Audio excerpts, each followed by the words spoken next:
mesa, reunidos en torno a tu mesa, nos darás la perfecta hermandad.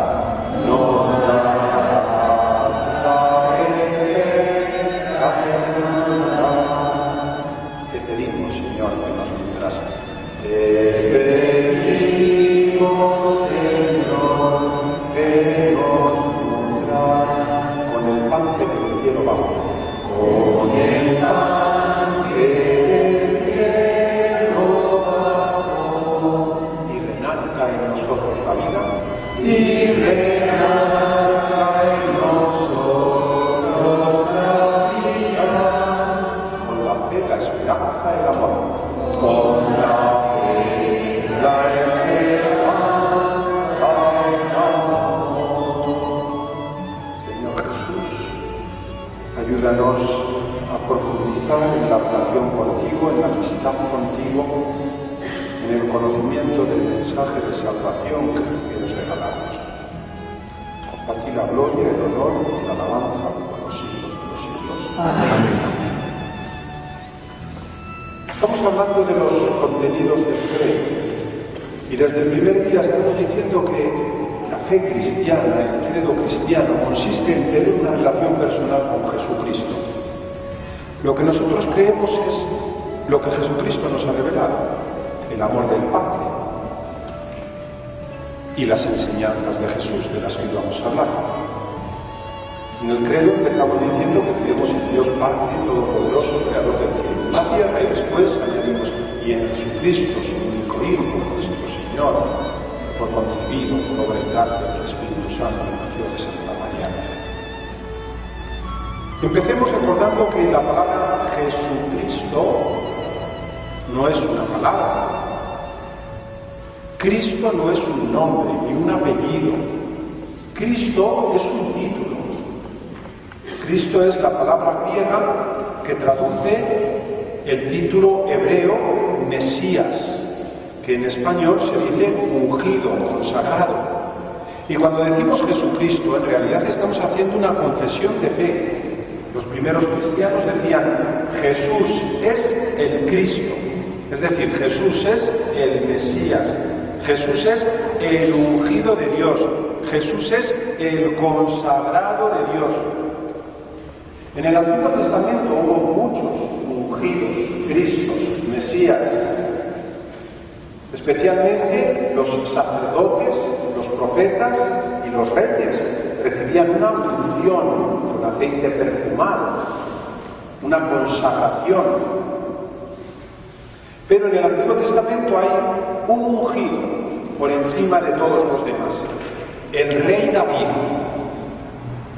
El rey David conquistó la ciudad de Jerusalén y puso allí la capital del reino. Y tuvo unidas a las 12 tribus de Israel. Miren, las 12 tribus de Israel son los descendientes de los 12 hijos de Jacob, a quien Dios llamó Israel, nieto de Abraham. Pero estas 12 tribus eran pueblos distintos. A veces se unían algunas de ellas para defenderse de enemigos comunes, otras veces se hacían la guerra entre ellas. La mayoría de las veces se ignoraban.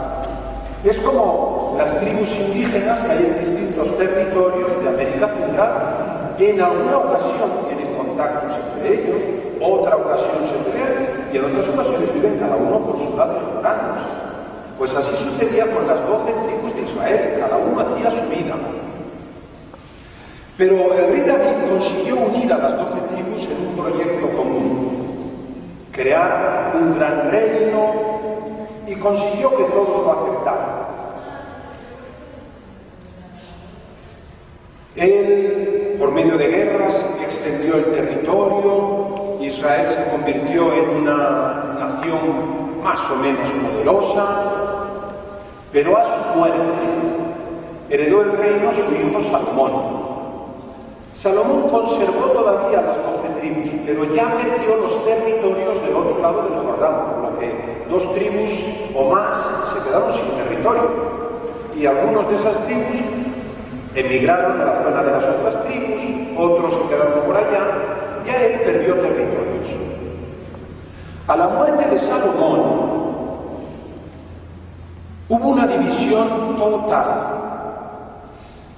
Los representantes de las tribus fueron a hablar con el hijo de Salomón para decirle que su padre les había puesto demasiados impuestos para pagar las construcciones tan grandes que él había hecho y no podían seguir pagando tantos impuestos. Y Salomón, que era joven e inexperto todavía, fue un poco chulo y dijo que mi padre les puso impuestos, pues yo el doble. ¿Y qué dijo la gente? Amigo, ahí te quedas. Y lo que fue el reino de David se dividió 10 tribus, en realidad 9 y media, se fueron al norte, que era el territorio más rico, que es Galilea, eran sus territorios, vaya. Se fueron allí y dijeron, nosotros no queremos saber nada con esos del sur. Y establecieron un reino que llamaron Israel, con capital en Samaria, la actual Nablus. Allí vivían 9 tribus y media de Leví, que no tenía territorio. En el sur quedaron solo 2 tribus y media. La tribu de Judá, la tribu de Benjamín, que es la más pequeña y la más pobre de todas, y media tribu de Leví, que eran los sacerdotes. Como no tenían tierra, pues algunos estaban por el norte y otros por el sur, pero también eran un grupito muy reducido. Estos establecieron otro reino que llamaron Judea y tenía la capital en Jerusalén.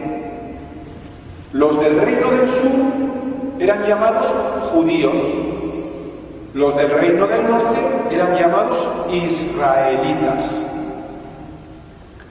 Cada uno tenía su capital, cada uno tenía su templo, y los del reino del norte históricamente fueron mucho más importantes que los del sur.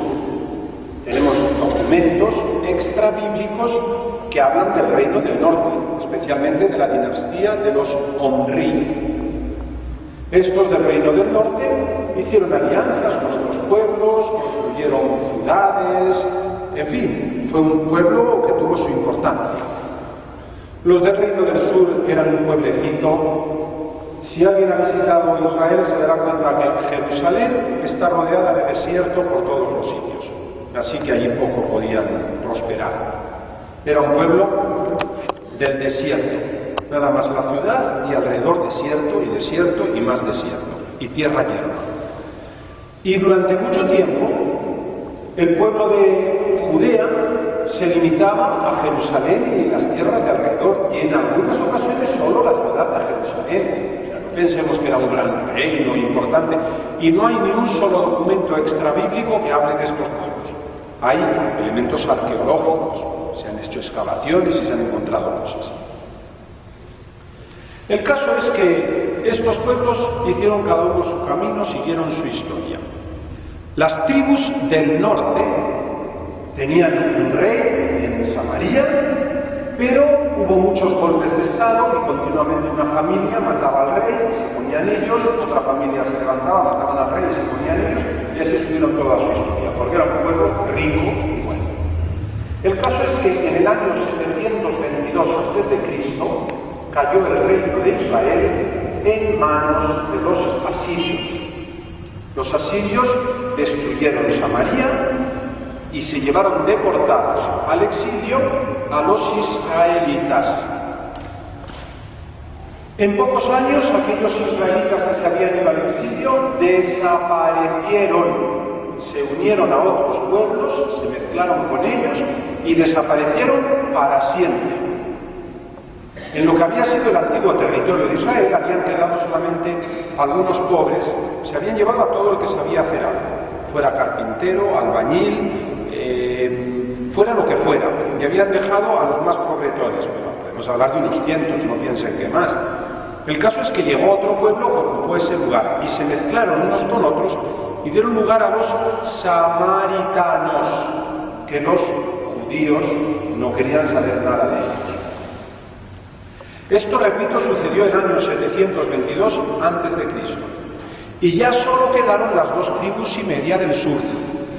hasta el presente, si ustedes conocen algún judío en cualquier lugar del mundo, o es de la tribu de Judá, o es de la tribu de Benjamín, o es de la tribu de Leví. Las otras tribus desaparecieron para siempre en el siglo VIII antes de Cristo. En el reino del sur siempre hubo un descendiente de David, aunque, ya repito, llamarlo reino es mucho decir. Pero bueno, siempre hubo un descendiente de David y mantuvieron cierta autonomía hasta el año 587 antes de Cristo. El año 587 fueron conquistados por Nabucodonosor, rey de Babilonia. Ellos estaban muy orgullosos de Jerusalén y de su templo, y los salmos cantan maravillas. El monte Sión, vértice del cielo, ciudad del gran rey, y entre sus palacios Dios descuella como una plaza. Y hablaban maravillas de ese templo de Jerusalén. ¡Qué alegría cuando me dijeron, vamos a la casa del Señor! Ya están pisando nuestros pies sus sultanes de Jerusalén. El caso es que cuando Judea fue invadida y se llevaron a los judíos al exilio, a Babilonia, descubrieron que la sacristía del templo más pequeño de Babilonia era más grande que su templo de Jerusalén. Y entraron en una crisis terrible, porque ellos hasta entonces tenían 3 pilares sobre los que se construían su fe. El primero, Dios había prometido a David que un descendiente suyo se sentaría en su trono, y ellos consideraban que para siempre habría un descendiente de David en el trono de Jerusalén. Pero ya no quedaban, mataron a toda la familia real. Claro, David era de la tribu de Judá y había otros de la tribu, pero lo que es David como tal y su familia fueron todos aniquilados, los descendientes de David. 2. Dios había hecho una promesa a Abraham: a tus descendientes daré esta tierra para siempre. Ya no tenían ninguna tierra, eran esclavos en tierra extranjera. Y 3, Dios había dicho a Salomón: yo habitaré en este templo para siempre, y cuando oren los escucharé. Y ya no tenían templo. Ni tenían templo, ni tenían tierra, ni tenían descendientes de David. Todas sus seguridades se hundieron. Y entraron en una crisis de fe tremenda, convencidos de que su Dios les había engañado. Y tuvieron que repensar todo. El judaísmo, como hoy lo conocemos, nació en el exilio. Hasta entonces era una religión como las de las demás tribus. Ellos creían en un Dios local que gobernaba en ese territorio, y en los otros territorios había otros dioses. Pensaban que ese Dios de Israel había sido más fuerte que los dioses de Egipto. Pero el mismo rey David, cuando tiene que huir de Saúl, ora diciendo: ahora me tengo que ir de tu territorio y tendré que rezar a otros dioses, no a ti.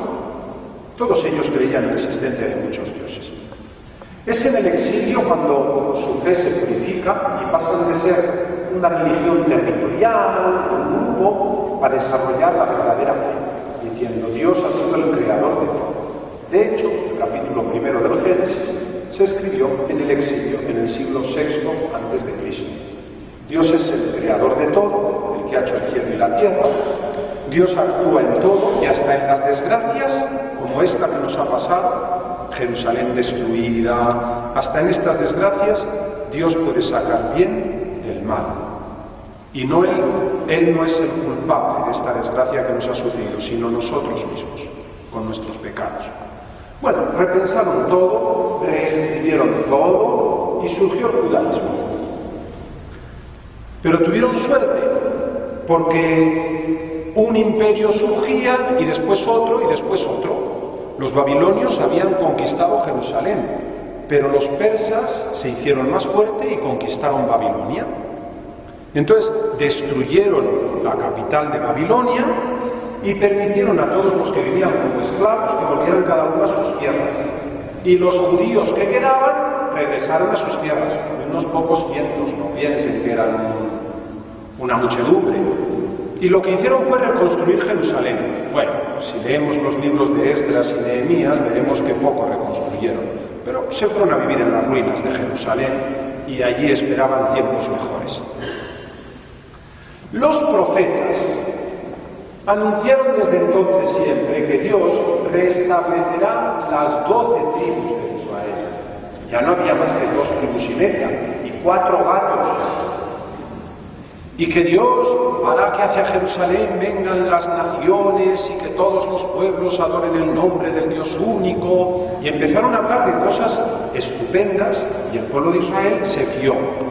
Desde este momento, atención, ya los pocos que quedaban se les llama igualmente judíos, israelitas o hebreos. Pero en los textos más antiguos no.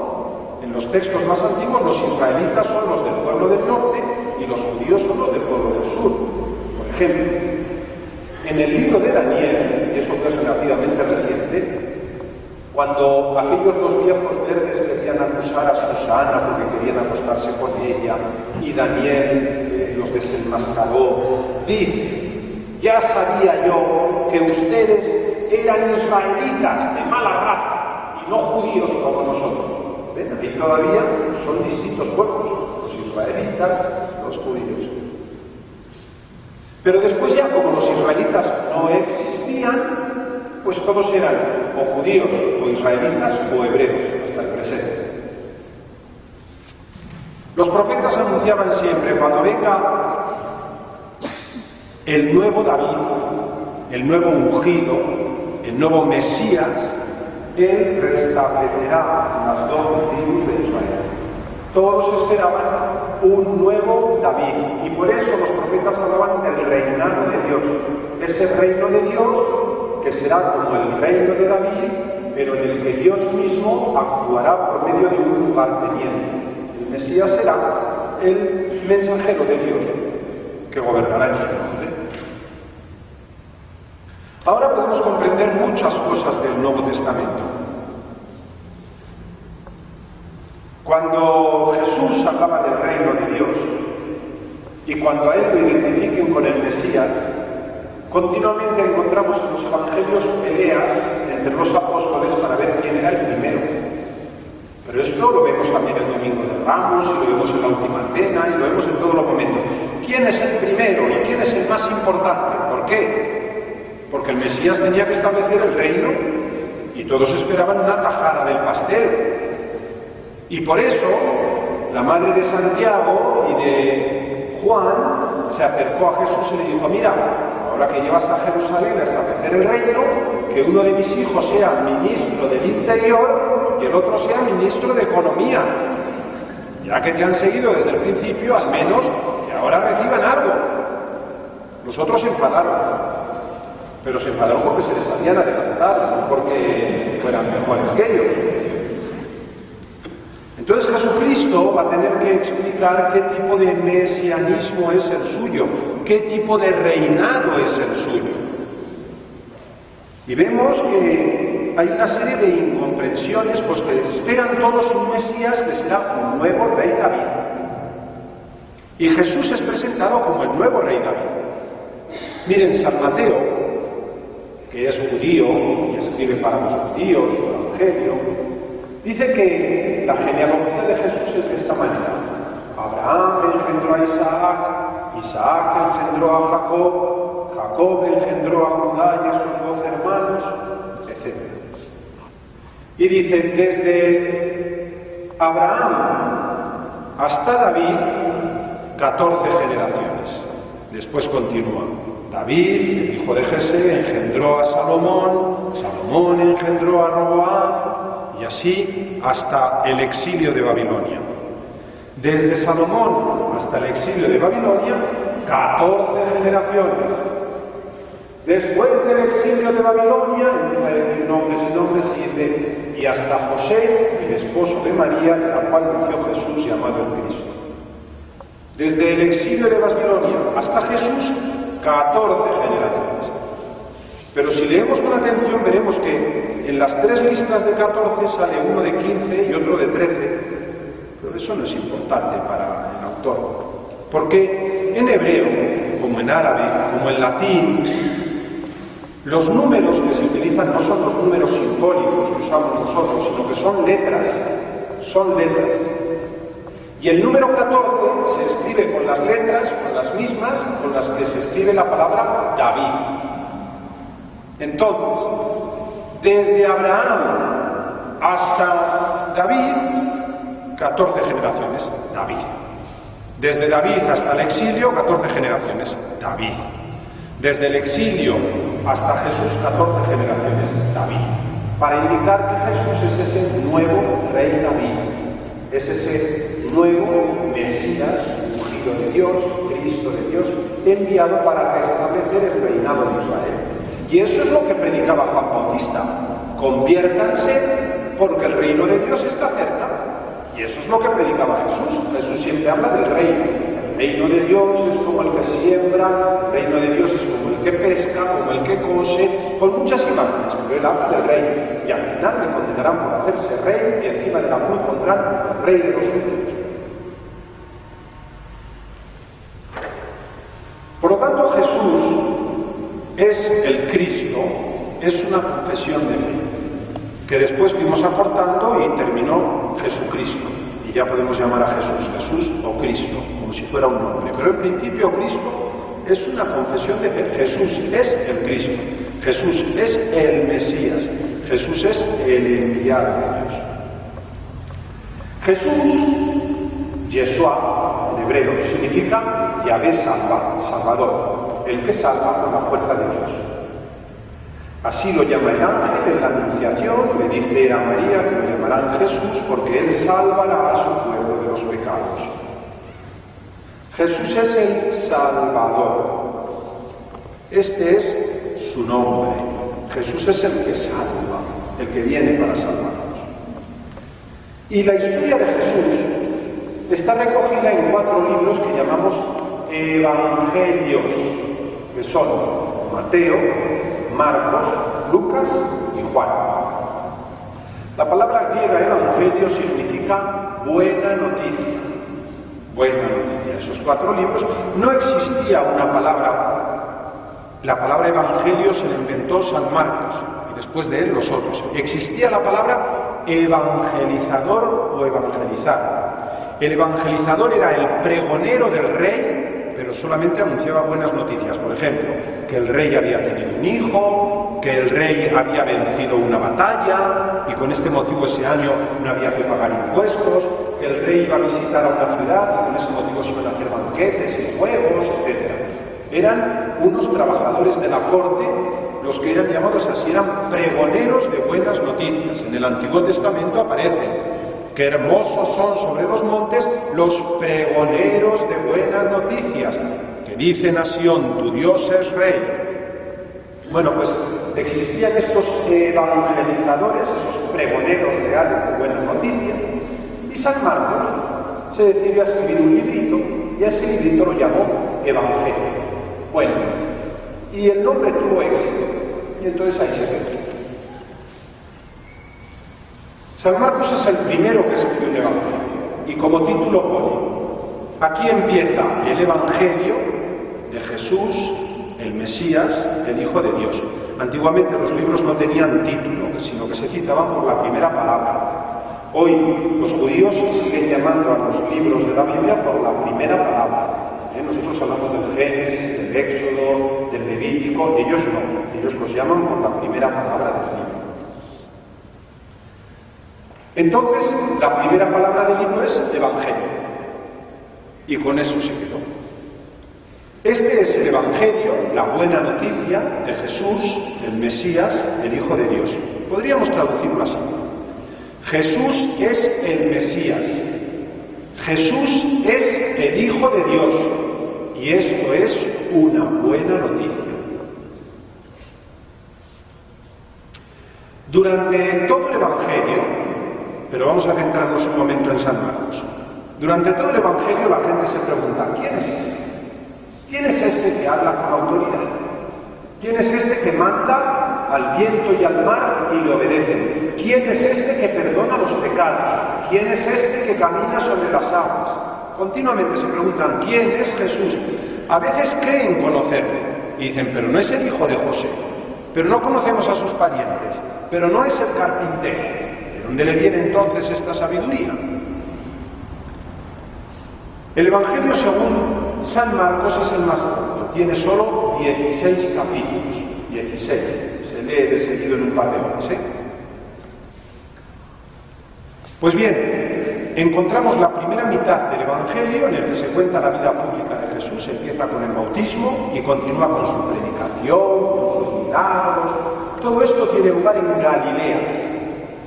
Pero en la mitad exacta del Evangelio, capítulo 8, al final, ya no es la gente que pregunta quién es Jesús. Es Jesús quien reúne a los discípulos y les pregunta: muchachos, ¿quién dice la gente que soy yo? Las opiniones estaban divididas. Unos pensaban que Jesús era un enviado de Dios y otros pensaban que era un endemoniado. Unos pensaban que era un maestro, un sabio, otros pensaban que era un loco. Incluso en alguna ocasión quisieron encerrarlo por loco y en otra ocasión quisieron tirarlo por un terraplén por loco para matarlo. Pero los discípulos no se atrevieron a decirlo todo. No se atrevieron a decirle: hay quien piensa que eres un loco y quien piensa que eres un endemoniado. Todo lo que dijeron es: hay quien piensa que eres un profeta, algunos dicen que eres Elías, que es el profeta que tiene que venir al final para preparar el camino al Mesías, otros dicen que eres Juan Bautista, que ha vuelto a la vida. Bueno, dice Jesús, eso dicen los demás. ¿Y ustedes? ¿Quién dicen ustedes que soy yo? ¿Quién soy yo para ustedes? Atención. Es importante dónde y cuándo sucede esto. ¿Quién se acuerda dónde hace Jesús estas preguntas? ¿Dónde? Lo dicen tanto San Mateo como San Marcos como San Lucas. Cesarea de Filipo. ¿Quién lo ha dicho por ahí? ¿Dónde está Cesarea de Filipo? Cesarea de Filipo está en el norte del territorio de Israel, lo que son los altos del Golán, territorios ocupados hoy del sur de Siria, donde nace el río Jordán. Era una ciudad pagana, allí no vivía ningún judío.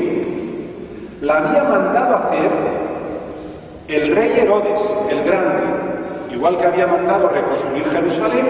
Herodes no era judío, Herodes era un edomita que había dado un golpe de estado. Él era un militar y se había quedado con el poder. Para tener contentos a los judíos, hizo reconstruir en Jerusalén el templo de Jerusalén, pero él pasaba totalmente de las religiones de los judíos. Entonces se construyó varias ciudades paganas, y la más importante fue esta Cesarea de Filipo, que está en el norte de Israel y conserva interesantes ruinas arqueológicas.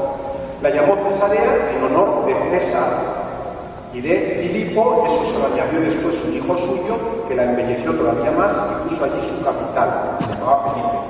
Entonces Cesarea de Filipo. Había otra Cesarea marítima. El caso es que en esa ciudad había teatros, anfiteatros, termas, estaba todo lo que podía ofrecer la cultura griega de la época.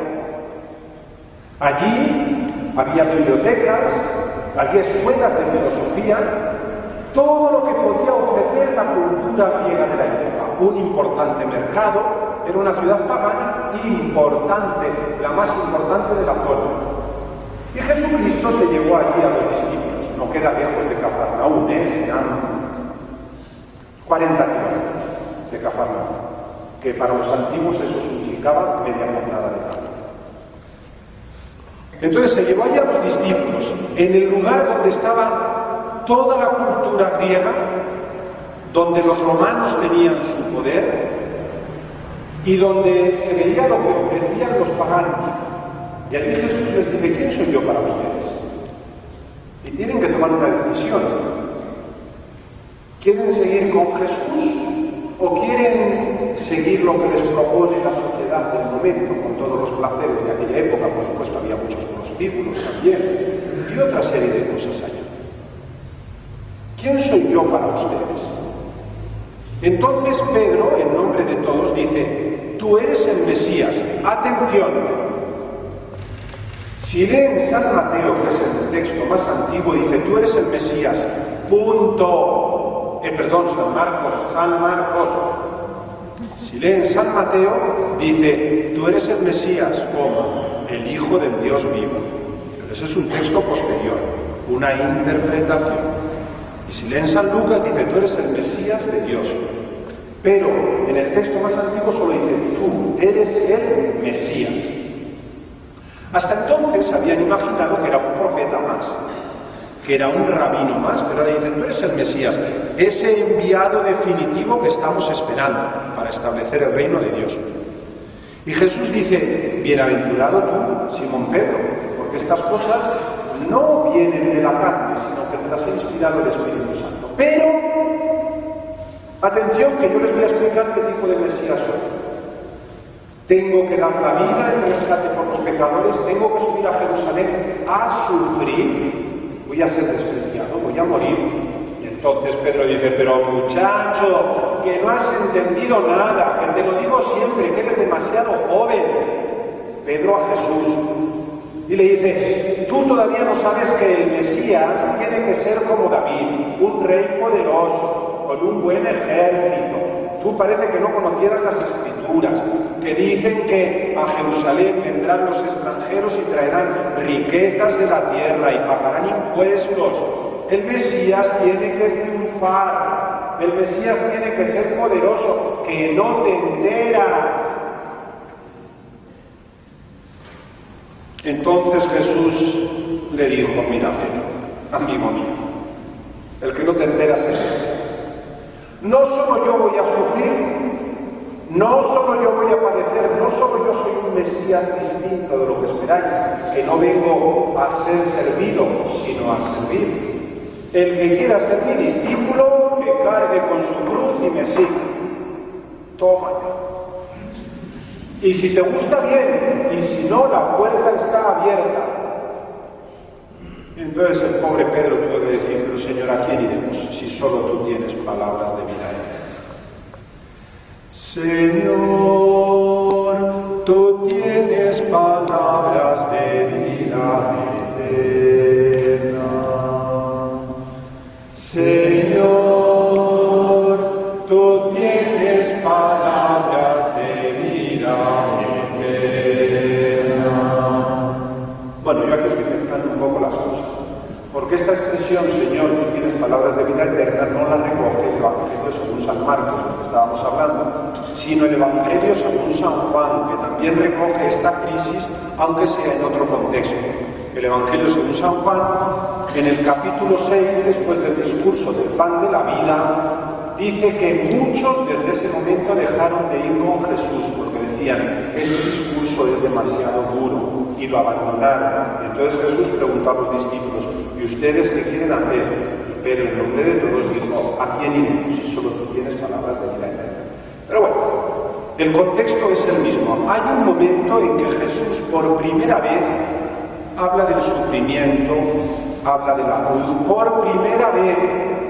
Y tanto Mateo como Marcos como Lucas lo presentan en Cesarea de Filipo y lo presentan después de la pregunta, ¿quién dice la gente que soy yo? ¿Quién soy yo para ustedes? En la confesión de Pedro, tú eres el Mesías. Después habrá, tanto Mateo como Marcos como Lucas recogen otras dos anuncios de la pasión. En total, tres. Tres es un número que indica totalidad en la Biblia. Tres anuncios de la pasión. Pero repito, hay un antes y un después. La primera mitad sucede todo en Galilea, en aquella zona norte, en el territorio de Israel, en torno al lago. En cierto momento Jesús les pregunta si se quieren quedar con él. Hay una crisis de fe y los evangelios lo que nos dicen es que desde entonces ya no les seguía tanta gente. Muchos dejaron de hacerle caso. Cuando empezó a hablar de sufrimiento, de muerte, de servicio, de humildad, de pequeñez, mientras les hablaba de que Dios es bueno y Dios es Padre y Dios tiene misericordia, les escuchaba. Pero cuando decían hay que ponerse a servir, eso ya no les gustaba. Hasta el punto de que algunos, en lugar de traducir que el Señor ha venido a servir y no a ser servido, traducen ha venido a silbar y no a servir. Pero eso es entenderlo todo del revés. Entonces, justamente, hemos dicho que ¿cuántos capítulos tiene el Evangelio según San Marcos? 16. Esto sucede al final del 8, por lo tanto, la segunda mitad empieza con el 9. El capítulo 9 empieza con el camino de Jesús hacia Jerusalén. Un largo camino Comienza con la transfiguración. El inicio de la vida pública de Jesús, el capítulo 1, comenzó con el bautismo. Jesús que se metió en la fila de los pecadores. Y en el bautismo Jesús escuchó que el Padre le decía: tú eres mi Hijo, mi amado, mi predilecto. En la transfiguración sucede lo mismo. Se vuelve a abrir el cielo, desciende en la otra de la paloma, aquí desciende la nube, que lo cumple, es la presencia del Espíritu Santo, y ya no es Jesús, sino los discípulos los que escuchan: este es mi Hijo, mi amado, mi predilecto, y añade: escúchenlo. En el bautismo no, en el bautismo es una experiencia de Jesús, en la transfiguración es una experiencia de los discípulos. Escúchenlo. ¿Por qué este texto? Tú eres mi Hijo, mi amado, mi predilecto, este es mi Hijo, mi amado, mi predilecto. Porque así empiezan los cánticos del siervo de Yahvé, que hablan de ese personaje misterioso que por medio de su sufrimiento redimirá y salvará al pueblo. Despreciado, deshecho de hombres, varón de dolores, y sin embargo eran nuestras culpas las que soportaba, y nuestros delitos los que llevaba sobre su espalda. Lo tuvimos por rechazado de Dios, y sin embargo sus heridas nos han curado. Bueno, empiezan así. Jesús es el siervo de Yahvé, anunciado por el profeta Isaías en sus cantos. Jesús comienza su camino hacia Jerusalén, muchos lo dejan, ya no quieren seguirle, pero él en este camino por 3 veces dice que tengo que ir a padecer, tengo que ir a morir. Atención, voy a hacer aquí me voy a meter en camisa de 8 varas, como se dice por ahí. En griego, saben que el Nuevo Testamento está escrito en griego, ¿verdad? Dar algo, se dice didomai, dar. Pero este verbo se puede subrayar, no con un rotulador que antiguamente no había, sino con una preposición aumentativa. Si delante de didomai se pone para didomai, significa dar con todas las consecuencias. Sandarrita, rita, lo que se da no se quita. Lo traducimos normalmente por entregar, pero es el mismo verbo. En español hemos heredado aquel para aumentativo a través del latín con un verbo. Podemos hablar de seguir a alguien o perseguir, lo que hace subrayar. Forar, en el español antiguo es hacer un agujero, o perforar, que es hacer un agujero más grande. Curar y perforar. Hay muchas palabras que con ese verbo lo que se hace es aumentar el significado.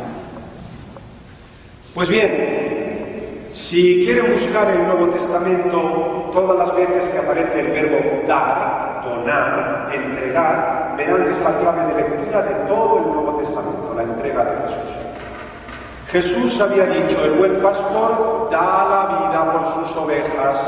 Yo tengo poder para darla y tengo poder para recuperarla. Jesús dijo: nadie tiene amor más grande que el que da la vida por sus amigos. Ustedes son mis amigos.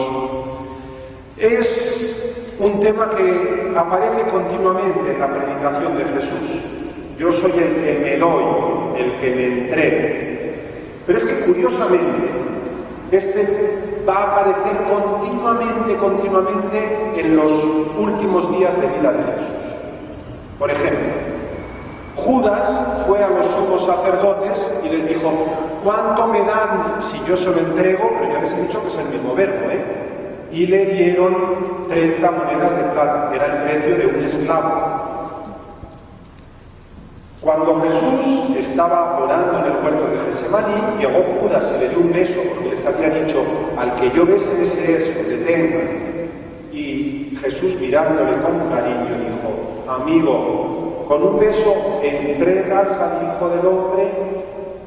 Más tarde se dice que Pilato lo entregó para que lo azotaran, y más tarde que lo entregó para que lo crucificaran. Aparentemente, Judas entrega a Jesús, aparentemente Pilato entrega a Jesús, aparentemente las autoridades judías entregan a Jesús. Y esto se subraya todavía más en el discurso de la última cena, donde Jesús insiste: entre ustedes hay uno que me va a entregar. Y empiezan a decir todos: seré yo maestro, seré yo maestro, seré yo maestro. ¡ay del que me entrega! Más le valdría no haber nacido. El Hijo del Hombre se va, pero ¡ay del que me entrega! Aparece continuamente. Pero en cierto momento, Jesús toma el pan y dice: tomen y coman todos de él. Esto es mi cuerpo que se entrega por ustedes. No le quitan la vida, Él la da, Él la entrega. Y San Juan, en el momento de morir Jesús, dice literalmente, inclinando la cabeza, entregó el Espíritu. No expiró, eso lo dice San Mateo. San Juan dice, entregó el Espíritu. Es el que voluntariamente entrega el Espíritu, es el que voluntariamente se entrega, es el que voluntariamente se da. Hasta tal punto que San Pablo lo entendió muy bien y dice: la vida presente la vivo en la fe en el Hijo de Dios, que me amó hasta entregarse por mí. Y San Juan dice que tanto amó Dios al mundo que entregó a su Hijo para que ninguno de los que creen en Él se pierda. Bueno, podríamos seguir dando vueltas y vueltas a esta entrega. Como ven, la vida de Jesús es una entrega, no vive para sí mismo, vive para entregarse, vive para darse, vive para ofrecerse. De hecho, en la última cena se despojó del manto. Es la misma terminología que utiliza San Pablo, que dice que siendo de condición divina no hizo alarde de su categoría de Dios, al contrario, se despojó de su rango, pues se despojó del manto y lavó los pies de sus discípulos. ¿Quién lavaba los pies en la antigüedad? Los esclavos. La gente no usaba zapatos, muchachitos, todavía hoy la mitad de la humanidad no usa zapatos. La gente caminaba descalzo, y cuando se acostumbra a caminar descalzo, pues ya tienen una buena suela natural en el pie y no se hacen daño. Como nosotros no estamos acostumbrados a trabajar con guantes, tenemos las manos al aire, y si nos ponen guantes no sabemos escribir en la computadora o coser o hacer otras cosas. Pues hay gente que no se acostumbra a caminar con zapatos porque nunca los han usado. De hecho, solamente los ricos usaban sandalias, y por eso Juan el Bautista decía: cuando venga el Mesías, suponiendo que será un rey, traerá sandalias, y yo no soy digno ni de desatarle las sandalias. Pero ni Juan Bautista, ni seguramente Jesús, ni María, ni José, ni todos aquellos pelagatos usaron nunca sandalias, porque eran gente pobre y sencilla y humilde. El caso es que no había alcantarillas en las calles. Si han leído un poco de literatura del siglo de oro español, escucharán que de vez en cuando se decía agua va. Lo que tiraban a la calle por la ventana no era agua, no se decía agua va, eran otras cosas. Entonces, en la calle se tiraba el agua va, el agua sucia que dice la literatura. Pero los de ciudad, como este chamaquito, no han visto ni una gallina, ni un conejo, ni un nada. Crecen sin saber de dónde salen los huevos. Yo me encontré una vez una muchachita que tenía un disgusto, tenía 12 o 13 años y ya no quería comer huevos, porque vio como una gallina, había ido a casa de la abuelita en México, ya vivía en Estados Unidos, y vio como la gallina ponía el huevo. Y hizo mucha gracia.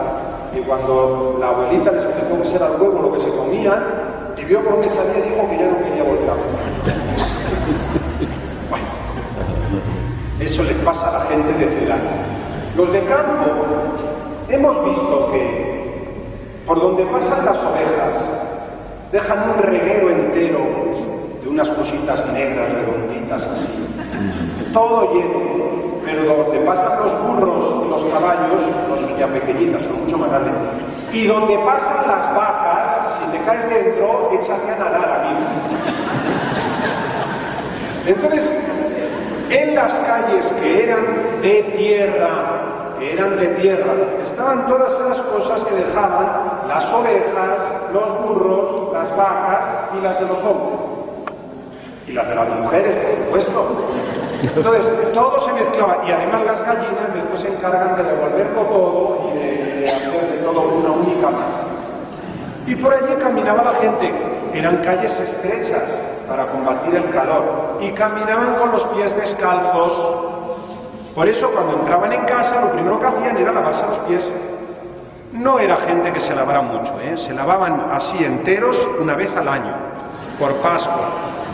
Ay, esta gente, mira, si es que somos ya tranquilos. La primera vez que yo peregriné al monte Sinaí, cuando yo era estudiante, no había como ahora, no hay hoteles en el Sinaí. Ahora están cerrados por los problemas de la primavera árabe, pero ya la última vez que fui había unos hotelazos, o las últimas veces digo porque guío peregrinaciones todos los años de gente a Tierra Santa, y algún año hemos metido también el Sinaí, o el desierto, u otras rutas. Entonces, la primera vez que yo fui, había nada más unos dormitorios corridos, donde dormían los peregrinos, que son los mismos que han permanecido inalterados desde el siglo V hasta nuestros días. Y por supuesto no había baños higiénicos. Uno salía al desierto y pues allí detrás de una roca hacía lo que podía. Y claro, en aquellas camas tampoco hay sábanas, hay unos colchones negros, porque están usándose ya rellenos no de paja, sino de lana de cabra y de oveja y de, bueno, pues eso. Así que cada uno de nosotros se llevaba su sabanita, la extendía, dormía vestidito así un poquito. Total, hay que levantarse a las 3 de la mañana para subir a la cima del Sinaí para ver amanecer, y cuando amanece hay que bajar corriendo, porque aquello es todo de granito, y en cuanto sale el sol, allí se ponen 50 grados y el granito quema, así que hay que subir de noche, cuando ya se ha refrescado un poquito, ver amanecer y volver a bajar corriendo. El caso es que allá viven los monjes benditos ortodoxos, y viven también algunos tuaregs al servicio de los monjes, que son musulmanes, y poca gente, porque aquello da poco de sí. Esta gente hasta el presente se lavan ellos y lavan su ropa una vez al año, hasta el presente. Cuando llueve, aprovechan para lavarse. Esto, todas las tribus beduinas que recorren Israel o Jordania, cuando ustedes se acercan, lo notan cuando están a 2 o 3 kilómetros por dos cosas: el olor, que ya llega hasta ustedes, y las moscas, que las ven a millares. Porque de hecho, hasta el presente, estas tribus no tienen casas, sino que ponen unos palos, y dentro de los palos ahora ya son lonas, antiguamente eran pieles de cabras.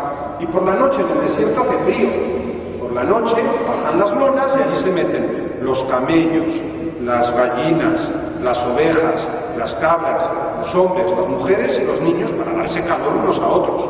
Y de hecho cocinan, hablábamos antes de lo que dejan los caballos por ahí, pues cocinan con las cacas de los caballos y las cacas de las vacas, que eso lo queman y eso es el fuego para poder cocinar.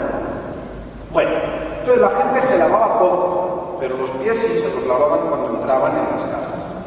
Y lo hacían los esclavos, pero adivina adivinanza, ¿cuál es el ave que no tiene panza?